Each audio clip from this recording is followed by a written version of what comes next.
Good morning, everyone. My name is MightyStream, and today is October the 19th. I'm going to do your Just for Today in a meditation. I am brought to you by Hope Through Navigation, and this is our H.O.D Recovery Services. H.O.D is an acronym. It stands for Hope Offered on Demand. And daily, I am creating content for you so you will be able to go to our website or to our app and easily access this information.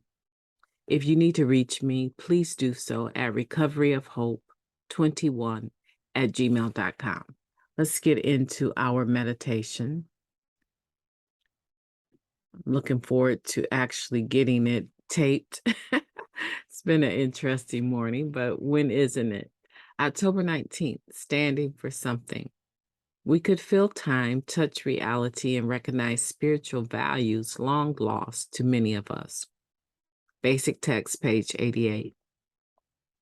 In our act of addiction, we were prepared to compromise everything we believed in just to get our hands on more drugs.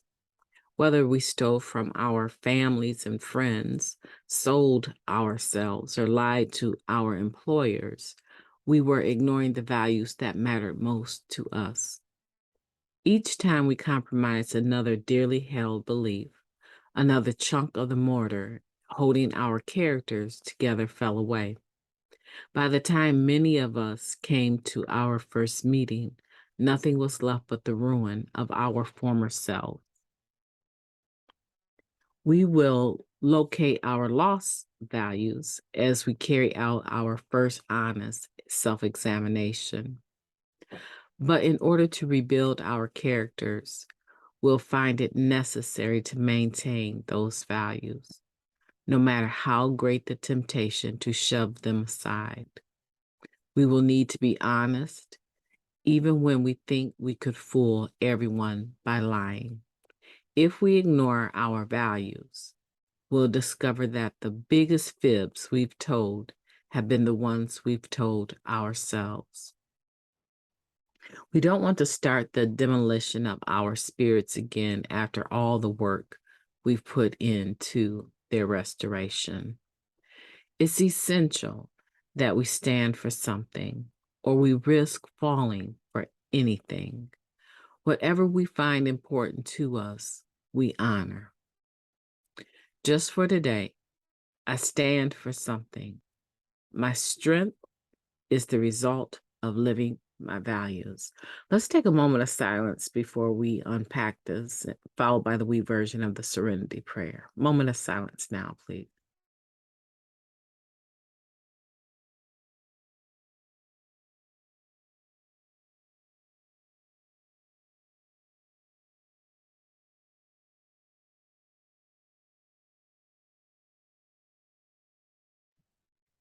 God, grant us the serenity to accept the things we cannot change, the courage to change the things that we can, and the wisdom to know the difference. Okay. I believe that this meditation is a very powerful meditation. I believe that standing for something is important for us to daily examine. Now, we know in the basic text, it does tell us that we no longer have to stand for non-existent virtues. And that's a deep statement.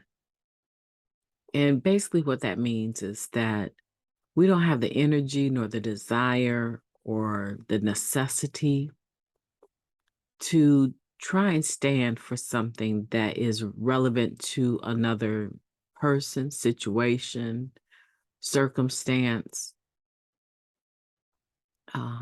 that we know we have no control over.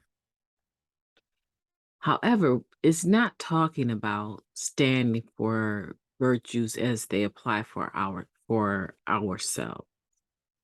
So let's make that clear. It is cohesive. It's not in any kind of way polar opposites. We're talking about being able to stand for the things that we value, not stand for the things that we think all other people ought to value, right? So if someone is a liar and I value honesty and the truth, I don't have to beat a dead horse with them about why are you lying to me, and you know that I want you to tell me the truth. I value the truth and honesty. Not that we can't make our wishes known, but when we clearly see that that's a value to us and not to them, then we need to question, why are we even interacting with a person? Why are we involved with a person that is a pathological liar? They lie about everything. And that's not who we are. But also to be mindful that there probably was a time we engaged in similar behavior.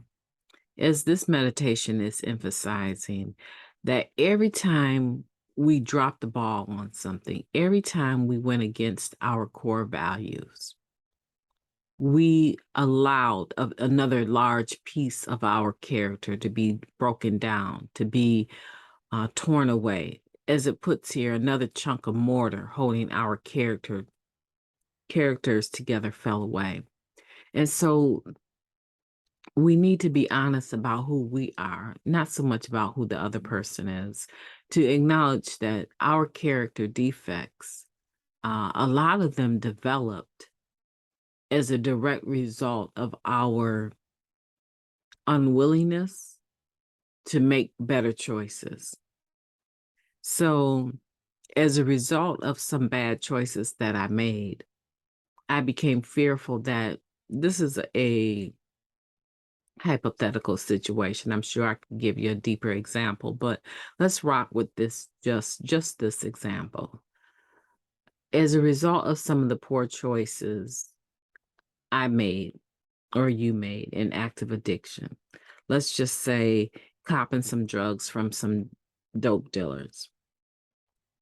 And maybe we receive some credit. And maybe we decided not to pay up. So now we can no longer cop from the same people.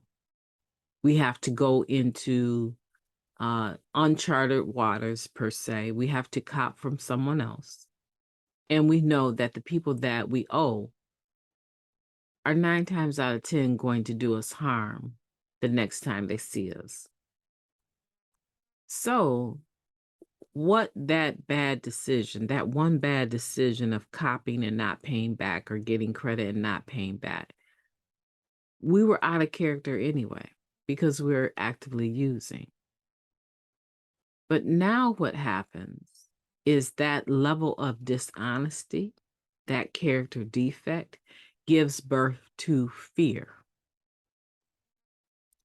And fear is going to give birth to lying. Okay? So now we're going to have all these other things that we do. It's going to give birth to manipulation at the very least, right? So what happens is that because I did not take care of my core values, I was out of character. Because of that, who I truly am starts to be less and less stable. The foundation of my true character is being chipped away. And now I'm finding myself struggling to get back to my core values. The beautiful thing about the spiritual principles of Narcotics Anonymous is that if you stick with it and you actually do the work, you will find that that foundation is starting to be rebuilt, sometimes without your notice, because now you're establishing a pattern of telling the truth. You're establishing brick on top of brick on top of brick of positive characteristics. You're allowing yourself to be not reinvented, but reestablished into your true identity. Someone that has core values.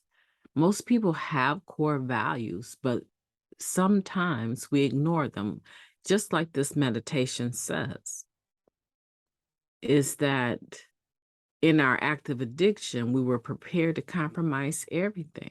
It wasn't that you didn't have core values, but we began to ignore the values that mattered most to us. So they were there, but we had to tuck them away so that we could fix, manage, and control, right? This disease of addiction was running riot, and we had to push our core values out away from us to the back of our brains so that we could actually somewhat feel okay with what we're about to do. But now that you're clean, what is happening is that you're locating your core values. You're locating who you truly are. And your core values are starting to pick up strength. They're starting to become more prevalent in your day-to-day practice. You might have minor relapses with them, but they won't be as long lasting, and you will definitely pay a higher price for them if you don't address them right away. That's the power of the 10th step, right? So today we need to celebrate that we've relocated our lost values, and that during this process of coming to Narcotics Anonymous, we're learning how to be honest individuals. We're learning, even in the face of fear and doubt and fear of the unknown, right? We don't have to be dishonest. We could take a knee, take time to analyze how we want to surrender to the situation without causing harm to ourselves and others. We don't have to be dishonest. We can be honest and say, I need some time to think about that. I will get back to you because I really don't want to make a commitment that I can't live up to. And it sounds really good, but I know a little bit about myself to know that when it comes down to game time, I have a tendency to back out of something, especially if I'm not sure about it. And I just don't want this to be another one of those situations that I let you down. You're way too important to me. My relationship with you is way too important. And my relationship, how I think about myself, my own self-esteem is important to me today. So if you don't mind, I just need a couple days to think about this, and I will get back to you this week and follow through. What happens if at the end of the week or whenever it's time to get back to them, you haven't done it? You've thought about it and you made your decision, but now you're in fear and can't communicate that you don't think that's something that you want to do. It doesn't add up with what you feel is important. That is crunch time. That is where you need to follow through on your commitment to be back in touch with them. And they may be blowing up your phone because they thought maybe get back to them this week meant in 2 days. But in a week's time, you haven't called them back, and it's time for you to follow through. So know the reason why you made your decision. Determine whether or not this is a person that you're willing to disclose to them why you made your decision. Do they deserve that level of explanation? And make the phone call, make the contact, sit down over coffee. Whatever it is, it's going to make you feel better if you actually honor your core values and follow through. If they don't warrant an explanation, just say, I thought about it and it's really not something that I can agree to. I'm so sorry if that hurts you, but I just don't feel I can do that.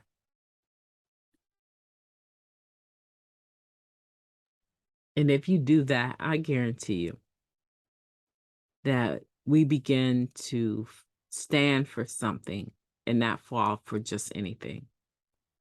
And people, honestly, they might be upset with you when you start doing this, but as you do it more and more, and you become more and more comfortable with standing for the things that you value, they will begin to respect you and honor and kind of have a knowing about what they can bring to your table and what they cannot.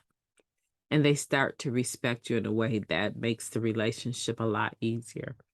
My name is MightyStream. I've enjoyed talking to you today. I hope that you have a beautiful day on purpose, and I will be talking to you tomorrow.